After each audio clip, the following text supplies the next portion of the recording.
My name is Isabella Moore, and I was 29 years old when I learned how loudly silence can scream in a crowded room. At the time, I thought my life was settled. I had been with Daniel Harper for 4 years, engaged for 6 months, and counting down the final stretch to our wedding, which was scheduled for early summer. We lived in my apartment, argued about seating charts, and joked about how exhausted we already were by planning a single day meant to symbolize a lifetime. I believed stress was normal. I believed compromise meant maturity. I believed love didn't need to be loud to be solid. Daniel insisted our engagement party be memorable. His parents offered their country club without hesitation, a sprawling place with manicured greens, marble floors, and staff trained to smile without listening. His mother spared no expense. There were over 100 guests, an open bar, custom floral arrangements, and a professional photographer hired to start the wedding album early. Daniel said it would be beautiful. I agreed because agreeing had become easy. The only detail that gave me pause was his sudden insistence on inviting someone I'd never heard of before. "She's just a college friend," he said casually, like the name meant nothing. "We haven't talked in years." Her name was Rachel. I asked why she needed to be there.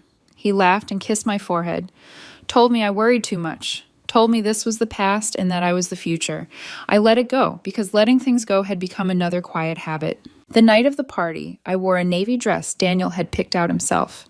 His family filled the room with laughter, champagne glasses clinked, and the photographer moved through the crowd, capturing candid smiles. I remember thinking how lucky we looked, how convincing happiness can be when photographed from the right angle. About 2 hours in, I was mid-conversation with my cousin when I heard it. A sharp squeal of excitement. I turned just in time to see Daniel break away from a group near the staircase, his face lighting up in a way I hadn't seen in a long time.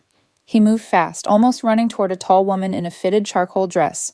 Before I could process what was happening, she jumped into his arms. He caught her easily. They laughed. Then he spun her. Then he kissed her. Not a quick greeting. Not a polite cheek brush.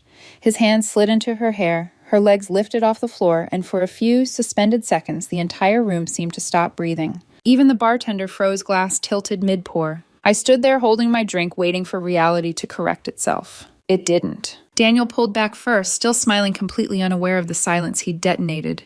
Then his eyes met mine across the room. Instead of shock, instead of realization, he laughed. "Oh my God," he said, waving a hand. "Bella, don't look so serious. This is Rachel, from college." I walked toward him slowly, every step deliberate. "You just kissed another woman at our engagement party." He sighed like I was inconveniencing him. "It's just how we greet old friends. Don't make it weird." "Old friends." I glanced at Rachel. She looked uncomfortable now, like someone who had just realized she'd walked onto the wrong stage. "Congratulations," she muttered. I looked back at Daniel. "That's how you say hello." "When you were really close," he said. "God, you're being jealous." "Fine," I said. I turned and found his sister Emily standing nearby, her face, pale eyes wide. I took her hands, mirrored the exact kiss Daniel had just shared, held it long enough for the message to land, then stepped back. The room went dead silent. Daniel exploded. "What the hell is wrong with you?" "Just saying goodbye to an old friend," I said evenly. "Don't make it awkward." I set my glass down, smoothed my dress, and added, "The wedding is off." Then I walked out. Behind me, the engagement party collapsed. I had made it exactly 3 steps into the parking lot when the night finally caught up to me. Behind me, the doors burst open. Heels clicked fast and uneven against the pavement. I didn't need to turn around to know it was Daniel. His voice reached me before his hand did. "Isabella, are you kidding me right now?" I stopped beside my car but didn't face him yet. The air was cool, sharp against my skin, grounding me in a way the champagne and music inside never had. When I finally turned, his face was flushed with anger, not guilt. That detail settled something heavy in my chest. "You humiliated me," he snapped, "in front of my entire family." I laughed once, short and humorless. "You kissed another woman at our engagement party." "That's different," he said immediately, like the answer had been waiting on his tongue. I crossed my arms. "How?" He opened his mouth, closed it, then ran a hand through his hair. "Rachel and I have history." There it was. The sentence he hadn't meant to say out loud. "What kind of history?" I asked, my voice calmer than I felt. He hesitated. "Too long. We dated. A long time ago." "How long is a long time?" "College," he muttered. "Sophomore to senior year." 3 years, I said. "That's not brief, Daniel." It didn't mean anything, he insisted, stepping closer. "I love you." "Then why was she here tonight?" His face cracked. Just slightly. "Enough." He exhaled, hard, shoulders sagging. I wanted her to see that I'd moved on, that I was happy, that I'd won. I stared at him. You invited your ex to our engagement party to prove a point to her. He didn't deny it. The silence stretched between us, filled with distant laughter from guests who hadn't yet realized the night was already over. I'm leaving, I said. You're overreacting, he said, panic creeping in now. You can't end everything over a kiss. I opened my car door. I'm ending it over, lies over inviting your ex behind my back, and over you thinking my dignity was optional. I got in and shut the door before he could say anything else. By the time I reached my apartment, my phone was vibrating nonstop. 47 messages from Daniel. Missed calls from his mother. A text from his father telling me to be reasonable. A message from Emily that simply said, "Holy crap. I'm so sorry." I turned the phone face down on the counter. For the first time all night, I slept. The next morning, I was halfway through my first cup of coffee when the knock came. Not a polite knock, not tentative. A confident, familiar rhythm, like the person on the other side believed they still belonged there. I didn't open the door right away. I already knew. When I did, Daniel stood there with his hands shoved into his jacket pockets, jaw tight, eyes red from either a sleepless night or rehearsed regret. And beside him, close enough that their shoulders almost brushed, was Rachel. For a moment, none of us spoke. Then Daniel said, "We need to talk." I looked past them down the hallway, then back at his face. "Why is she here?" "To prove nothing's going on," he said quickly. Too quickly. I wanted transparency. Rachel shifted, clearly uncomfortable. "I didn't know she'd bring me," she said, correcting herself mid-sentence. I mean, he asked. I felt something inside me go very still. "You contacted her?" I asked Daniel. His eyes flicked to Rachel. Just once. That was enough. "She reached out first," Rachel said softly. "A few months ago, just to catch up." "A few months," I repeated. Daniel stepped forward. "You've been distant with wedding planning. You thought reconnecting with your ex would fix that." Rachel's face flushed. "He told me you two were on a break." The words landed like glass. I turned to Daniel slowly. "We have never been on a break." "I meant emotionally," he said, desperation bleeding through now. "You've been working nonstop. I felt ignored." "I was working overtime to help pay for the wedding," I said. Silence. Rachel's expression shifted, something like realization dawning too late. "Daniel," she said quietly, "you didn't say that." I opened the door wider and stepped aside. "This conversation isn't happening inside. You can pick up your things this weekend." Daniel's face hardened. "You can't throw away 4 years over this." "You're right," I said. "I'm throwing it away over months of lying, inviting your ex behind my back and telling her we were on a break." Rachel took a step back. "I should go." "Yes," I said, meeting her eyes. "You should." Daniel reached for my arm. I stepped away. "You'll regret this," he said, voice sharp now. I smiled. Not cruelly, calmly. "No, I won't." They left together. That told me everything. By the afternoon, I understood something Daniel never had. Silence only protects the person who did the wrong thing.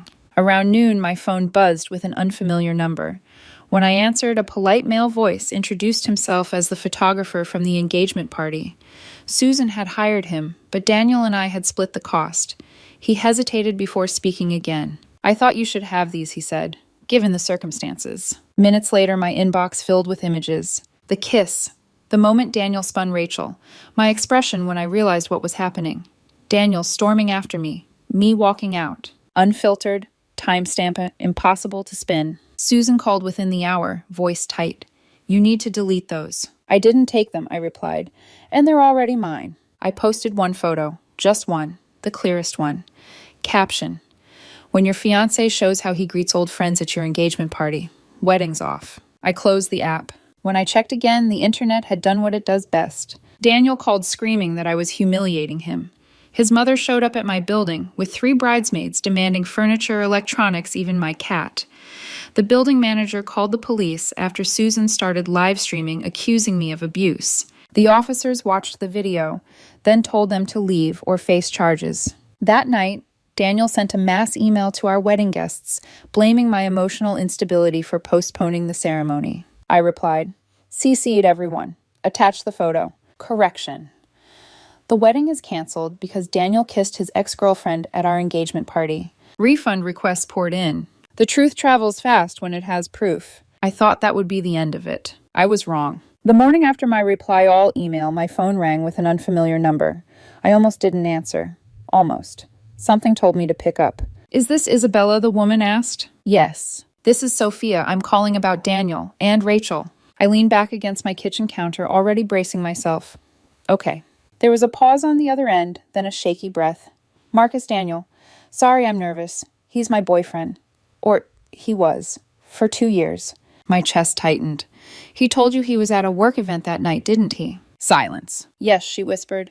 But I saw your post, and I recognized him. What followed felt less like gossip and more like an autopsy.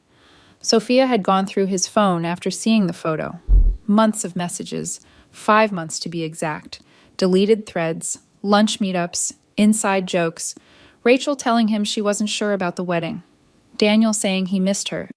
Both of them planning the engagement party encounter, like it was some kind of emotional experiment. They wanted to test the spark. Sophia sent me screenshots. I sent her mine. By the time we hung up, we were both oddly calm.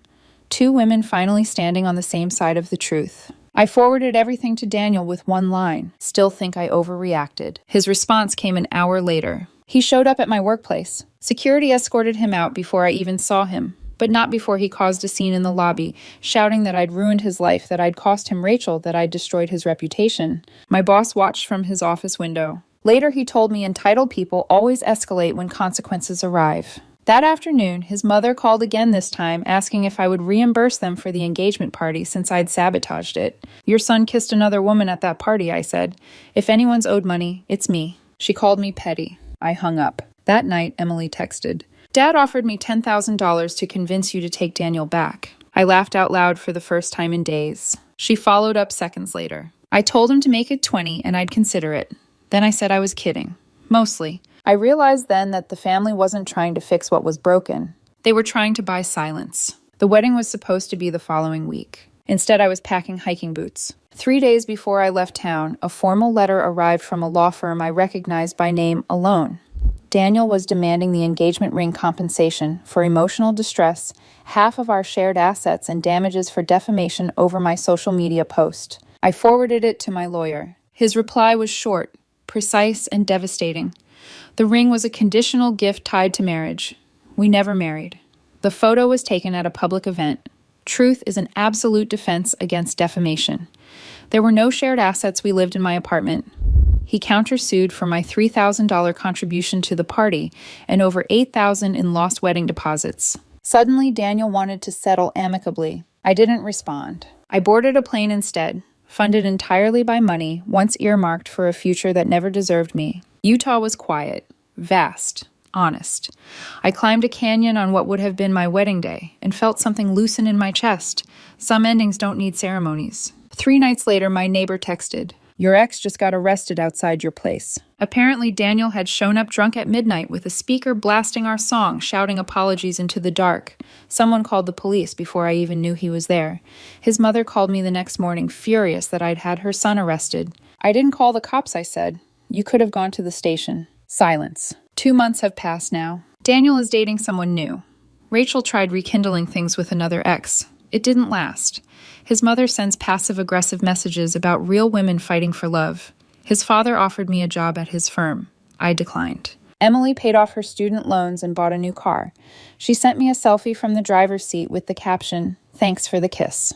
Worth it. As for me, I joined a hiking club, started therapy for real reasons, and learned how peaceful life feels without someone constantly testing your worth. Looking back, the red flags were never subtle. I just believed love meant patience. It doesn't. It means respect. And when someone shows you exactly who they are in front of a room full of witnesses, you don't apologize for believing them. You walk away,